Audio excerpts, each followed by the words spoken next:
This cereal sure is good. Tony, you sure do make some great cereal. They're great! Yes. Yes, they are. This is a quick history of Tony the Tiger. The year is 1951.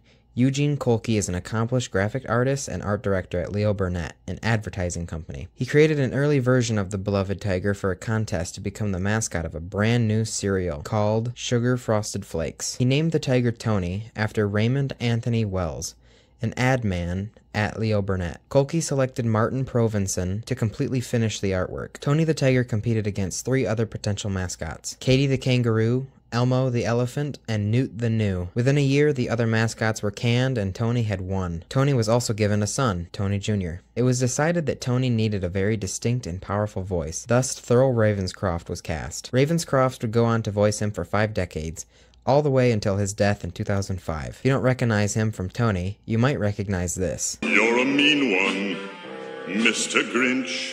Fast forward into the 1970s, Tony is humanized. He was given an Italian-American nationality, along with an entire family. While Tony Jr., his son, already existed, Tony was given a wife, Mrs. Tony, a daughter, Antoinette, and mother, Mama Tony. Tony became very popular with the Italian-American population and was on the covers of Italian GQ and Panorama. He was also named Tiger of the Year in parody of the Chinese lunar calendar, with the official theme being, "This is the year of the tiger," and Tony is the Tiger of the Year. His popularity in this decade also gave way to Tony Jr. getting his own cereal, Frosted Rice. Never heard of it? Yeah, it wasn't around very long. Neither was his family. They haven't been seen since the 70s, so that's a little concerning. Now let's talk about Tony's design changes over time.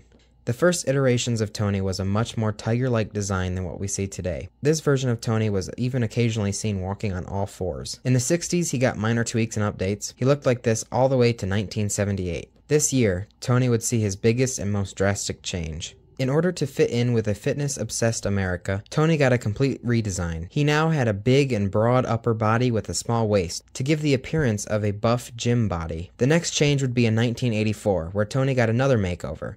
This time it was his face. He got a more defined and narrow face, and his facial features became more prominent. And now, in modern times, Tony has only gotten buffer over the years, but his design has been relatively unchanged.